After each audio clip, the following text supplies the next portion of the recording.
Everyone, welcome back to explore literature. इस वीडियो के अंदर हम डिस्कस करने वाले हैं STC course personality development and communication की यूनिट नंबर 3। यूनिट नंबर 1 और 2 को ऑलरेडी अपलोड किया जा चुका है। आई होप आपने वो देख लिया होगा। और अगर आपने चैनल को सब्सक्राइब नहीं किया है तो प्लीज़ पहले वो भी कर लीजिए। We are very near to 20 K, तो जल्दी से वो भी करवा दीजिए।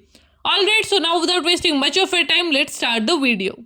बात करें यूनिट 3 की तो इसके अंदर है barriers to communication, improving communication skills, preparing of promotional material, non verbal communication, body languages, postures, gestures, value of time, organisational body language, importance of listening, emotional intelligence, working individually and in a team, leadership skills, leadership lessons, team work and team building, feedback, feed forward, interpersonal skills, delegation, humor, trust, expectations, values, status, compatibility and their role in building team, work conflict management, types of conflict and how to cope with conflicts।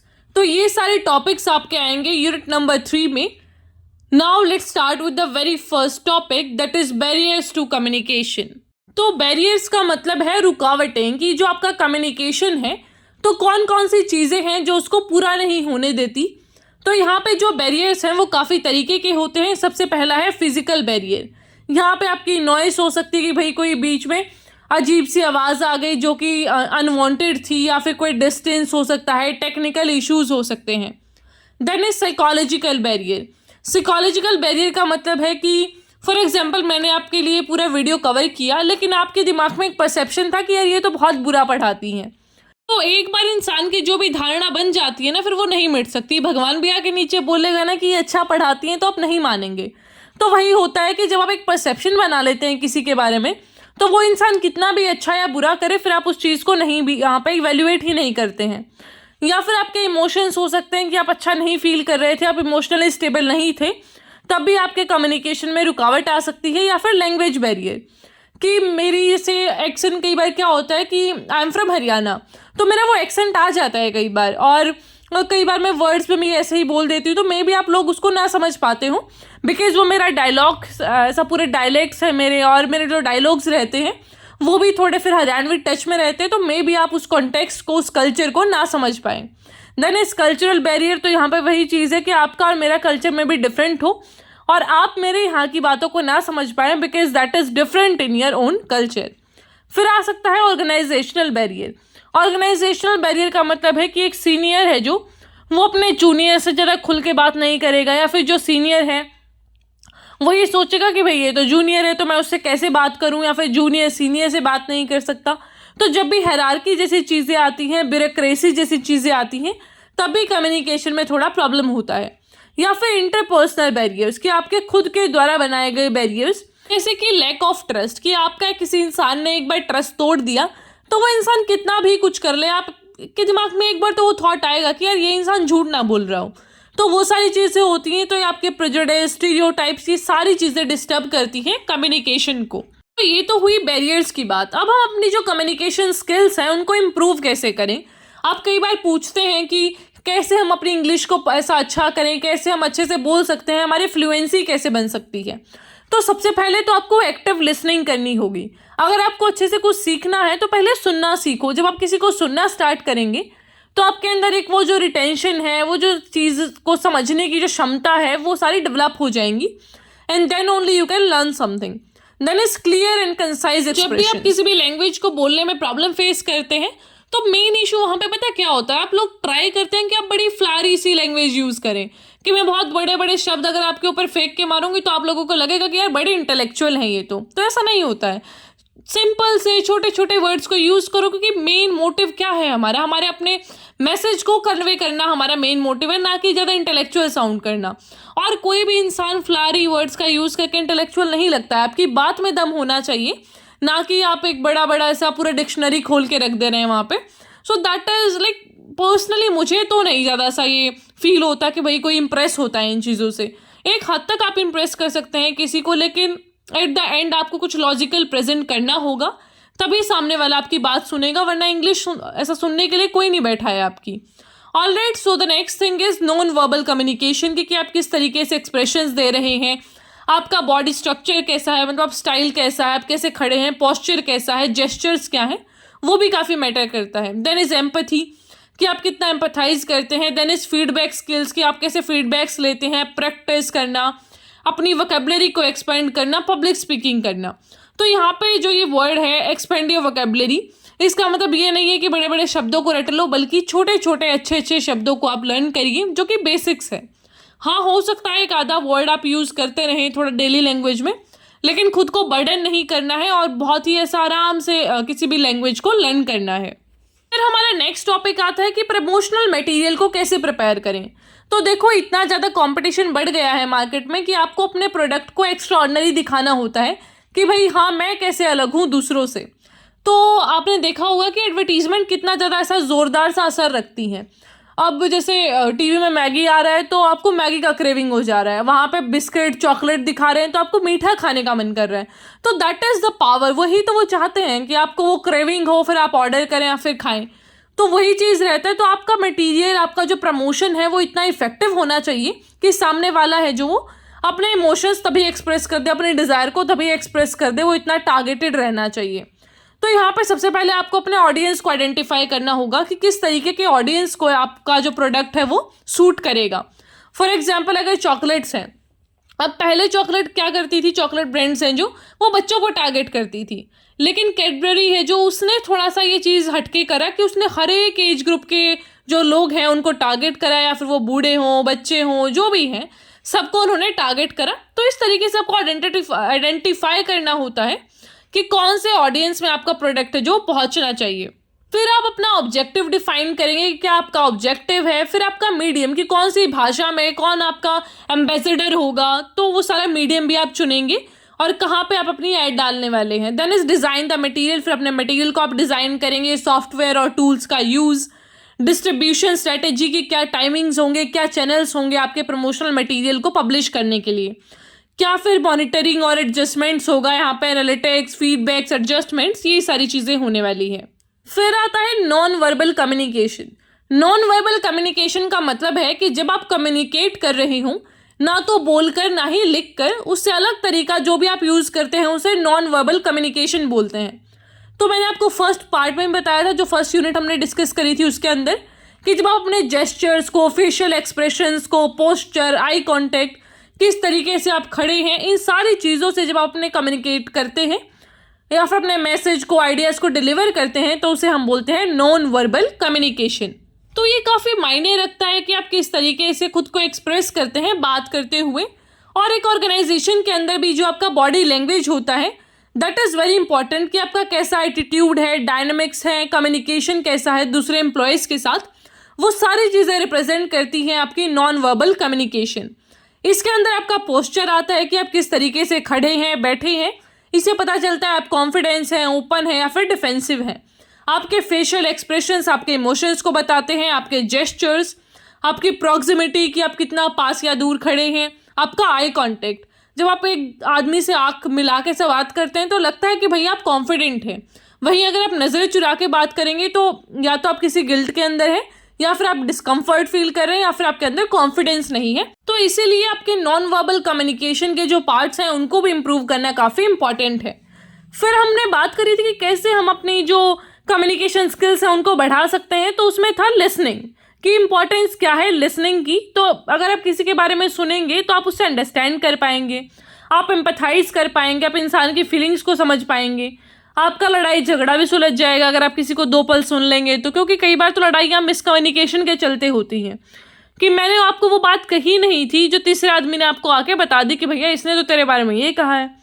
तो आप अपना अलग ही एक गुस्से में रहते हैं कि यार कह कैसे दिया उसने ऐसा, जबकि आप उस बात को कंफर्म भी नहीं कर रहे हैं। तो अगर आप किसी की बात सुनेंगे तो कॉन्फ्लिक्ट रेजोल्यूशन भी हो सकता है, आप लर्न भी कर सकते हैं, और आपका जो रिलेशनशिप है वो तो इम्प्रूव होगा ही।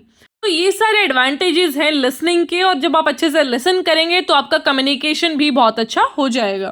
फिर नेक्स्ट चीज़ आती है इमोशनल इंटेलिजेंस। इमोशनल इंटेलिजेंस बहुत इंपॉर्टेंस रखता है, क्योंकि अगर आपका इमोशंस पे कंट्रोल नहीं है तो फिर आपके रिश्ते भी खराब हो जाएंगे और आप किसी भी चीज़ पे फोकस नहीं कर पाएंगे। तो टू कंक्लूड पूरी लाइफ ही मैस हो जाती है जब आपका इमोशंस पे कंट्रोल नहीं रहता। कई बार क्या होता है कि आपको बहुत ही ऐसा लगता है कि यार आज तो कुछ काम नहीं हुआ, बहुत ही गिल्ट में जाते हैं। तो ये चीज़ें बहुत आपको समझनी ज़रूरी है कि कैसे आपको अपने इमोशंस को, अपने इमोशनल हेल्थ को, मेंटल हेल्थ को भी इंपॉर्टेंस देना होता है। कोई बात नहीं, अगर आप आज अच्छा नहीं कर पाए हैं तो इट्स ओके, आप कल उसे इम्प्रूव कर सकते हैं। Instead of being in guilt कि हाँ आज नहीं हुआ, मेरा तो ज़िंदगी ही ख़राब है, मैं तो बुरा इंसान हूँ, दिस इज़ मी। अगर मैं ना पढ़ूँ पूरे ऐसा दिन में तो शाम को मुझे होता है कि बहुत गिल्ट, ऐसा रिग्रेट टाइप कि ज़िंदगी ही बर्बाद हो गई आज तो वो चीज़ें आपको नहीं रखनी होती। You have to just be positive, क्योंकि देखो रिग्रेट करके कुछ नहीं मिलने वाला है। शाम को अगर आप उस रिग्रेट में सोएंगे तो फिर मूड और ख़राब रहेगा। तो इससे अच्छा कि भाई कोई बात नहीं, आज का दिन मौज कर लिया हमने, कल will be focusing back on our topics. तो वो चीज़ें आपको रखना होता है। तो ये आपके 4 कंपोनेंट्स रखता है इमोशनल इंटेलिजेंस। सबसे पहला है सेल्फ अवेयरनेस, कि आपको अपने बारे में पता होना चाहिए। देन इज सेल्फ मैनेजमेंट, कि आपको पता होना चाहिए कैसे अपने इमोशंस को मैनेज करें। देन इज सोशल अवेयरनेस, अपने आसपास की चीज़ों को ऐसा अवेयरनेस में रखना, ध्यान में रखना, that is also very important. Then is relationship management, कि आप किस तरीके से अपने जो कॉन्फ्लिक्ट्स हैं उनको सुलझा रहे हैं। आप किसी झगड़े को लेके सालों सालों तो नहीं बैठ रहे। तो वो सारा कम्युनिकेशन काफ़ी इंपॉर्टेंट होता है इन चीज़ों में, कि भाई आज की लड़ाई आज ही सुलझाओ, क्योंकि सामने वाले की दिक्कत थी, सामने वाला बुरा इंसान है और प्रॉब्लम आप लेके बैठ रहे हो उस वजह से कि यार वो इंसान इतना बुरा है, उसने मेरे साथ ये सब किया। तो आपको वो नहीं करना होता। You have to be positive. जो बुरा है खुद के लिए है। You have to have that positive mindset कि मैंने जो किया दैट वाज गुड, मैं अपने पार्ट पे सही हूँ and I should be proud of that. तो ये थोड़ा पढ़ाई के साथ मैंने आपको इमोशनल इंटेलिजेंस का एक्स्ट्रा ज्ञान भी दिया, तो please take this into consideration. ये आउट ऑफ सिलेबस नहीं था, ये आपके टॉपिक का ही पार्ट था, बट स्टिल ये लाइफ में बहुत ज़्यादा इंप्लीमेंट होना चाहिए आपकी, and you should take care of it. फिर अगली चीज़ आती है लीडरशिप स्किल्स। तो जो एक लीडर होता है ना, वो ऐसे ही लीडर नहीं बन जाते हैं। अगर आप पॉलिटिकल लीडर्स की भी बात करो तो एक इंसान पूरे देश को चला रहा है। अब फॉर एग्जांपल मोदी जी की बात कर ली जाए। अब ये कोई नहीं बैठेगा यहाँ पे पॉलिटिक्स करने की आप तो राइट विंग है, आप तो लेफ्ट विंग है। I am just taking example. तो अगर मोदी जी की बात की जाए तो बच्चा बच्चा उनके नाम को जानता है। तो आप सोच के देखिए कि क्या स्ट्रेटेजीज उन्होंने यूज़ की है। कुछ तो बात है ना। या तो मीडिया का भी आप इन्फ्लुएंस थोड़ा ले सकते हैं इस चीज़ में, तो जो भी फैक्टर रहे, but that person is known to even the kids of the country. ठीक है, हर बच्चे को पता है कि कोई मोदी जी हैं जो देश के लीडर हैं। तो वो स्किल कहाँ से आती हैं? तो बहुत सारी चीज़ें रहती हैं इसके अंदर। सबसे पहला है कम्युनिकेशन, कि आप कितने अच्छे वक्ता हैं, आप कितने अच्छे पब्लिक स्पीकर हैं, वो आपको लीडरशिप की जो क्वालिटीज़ हैं वो डेवलप कराता है। देन इज एम्पैथी, कि आप जो लोगों की नीड्स हैं, कंसर्न्स हैं, उनको समझ पाते हैं या नहीं समझ पाते हैं। फिर आता है डिसीजन मेकिंग, कि आप किस तरीके के फैसले लेते हैं। फिर आएगा डेलीगेशन, कि आप लोगों की बातों को किस तरीके से समझ पाते हैं, क्या निर्णय लेते हैं उस पर, दैट इज़ डेलीगेशन। फिर है एडेप्टेबिलिटी, कि किस तरीके से आप खुद को चेंज कर सकते हैं टाइम के अकॉर्डिंग। तो ये सारी हुई लीडरशिप स्किल्स। अब इंटरपर्सनल स्किल्स की बात करते हैं। तो डेलीगेशन आता है इसमें सबसे पहला। तो डेलीगेशन का मतलब है कि आप किस तरीके से अपनी रिस्पॉन्सिबिलिटीज़ को बांट सकते हैं, कि भैया आपको ये काम करना है, तुम ये काम करोगे। अब एक मोदी जी लेके थोड़ी बैठ जाएंगे सारी मिनिस्ट्रीज़ को कि भैया मैं ही डिफेंस देखूंगा, मैं ही होम मिनिस्ट्री को देखूंगा, मैं ही हूँ सारा इस देश का है ना रक्षा करने वाला।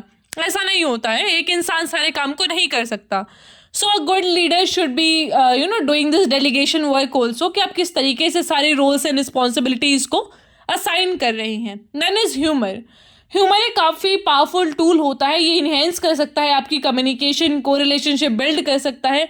एक तो आप बड़े सीरियस से बैठे रहेंगे और एक आप थोड़ा सा हंस के बात कर देंगे ना, तो 4 लोग तो आपके दोस्त वैसे ही बन जाएंगे। देन इज ट्रस्ट, कि आप किस तरीके से लोगों का विश्वास जीतते हैं।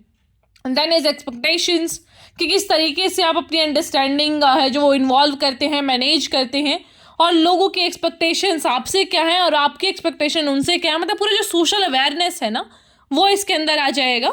Then the next thing is values, कि क्या क्या वैल्यूज़ आपके अंदर होनी चाहिए। एम्पैथी होना चाहिए, respect, communication, patience, open mindedness.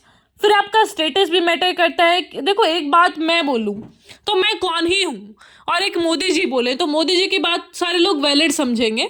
तो एक आपका ऑरा भी होता है कि आप किस पोजीशन पे हैं, आप कैसा इन्फ्लुएंस रखते हैं लोगों के ऊपर। तो वो सारी चीज़ें भी काफ़ी मैटर करती हैं जब आप कुछ भी मैसेज डिलीवर करते हैं या आइडिया डिलीवर करते हैं। देन इज कंपैटिबिलिटी, कि आप लोगों के साथ किस तरीके से काम कर सकते हैं, मतलब लोग आपके आसपास काम करना पसंद करते हैं, नहीं करते हैं, आपका ऑरा कैसा है। हम बोलते हैं ना गुड वाइब्स नहीं आ रही इस इंसान से, तो वो चीज़ भी होना चाहिए। आपका जो इन्वायरमेंट है वो भी अच्छा होना चाहिए। नेक्स्ट चीज़ आती है work conflict management.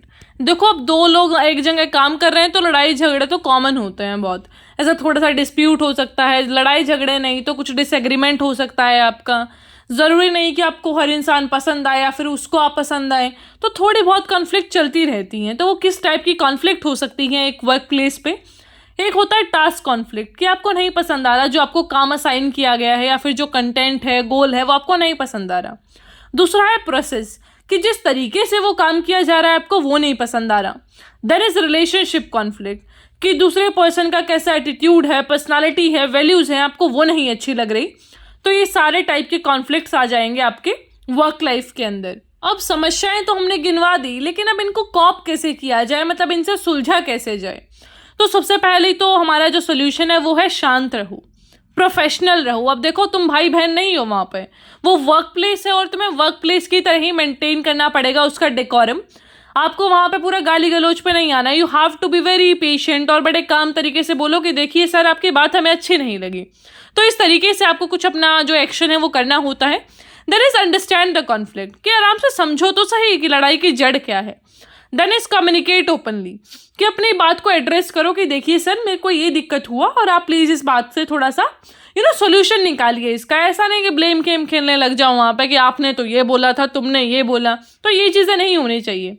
Then is listen actively, अगर सामने वाला बोल रहा है तो थोड़ा सा सुनना सीखो, थोड़ा सा पेशेंट रहो। ये नहीं कि नहीं तुम चुप रहो हम बताएंगे, वो चीज़ें नहीं होनी चाहिए। आप बच्चे नहीं हैं अगर आप एक वर्क प्लेस पे हैं तो। Then is seek common ground, आप क्या कर सकते हैं, एक सॉल्यूशन ढूंढ सकते हैं जिसमें दोनों पार्टीज का बेनिफिट हो, कि आपकी ना मेरी, ये वाला सॉल्यूशन हम ले लेते हैं। लास्ट आता है इन्वॉल्व अ मीडिएटर, कि तीसरे आदमी को इन्वॉल्व कर लो जब तुम्हारी लड़ाई नहीं सुलझ रही है, तो कोई न्यूट्रल सा इंसान हो वो तुम्हारी लड़ाई को सुलझा देगा। तो इस तरीके से आप अपना जो वर्क लाइफ है उसके अंदर कॉन्फ्लिक्ट्स को मैनेज कर सकते हैं। तो आई होप आपको समझ आया होगा। मैंने आसान से आसान शब्दों का, एग्जाम्पल्स का, थोड़ा सा जॉक्स एंड सारी चीज़ों का एग्जाम्पल्स लेके आपको समझाने की कोशिश की है। आई होप आपको वो थोड़ा इंटरेस्टिंग लगा होगा। फिर भी कोई क्वेश्चन, क्वेरी या फिर कोई भी इम्प्रूवमेंट का अगर स्कोप बचता है, आप बता सकते हैं मुझे कि आप ये इम्प्रूव कर सकती हैं। Whatever your feedbacks are, I will be appreciating दोस्त। तो आप अपने फीडबैक्स दे सकते हैं कमेंट बॉक्स के अंदर। Alright, so I will meet you in the next video. Till then take care, stay happy, stay healthy.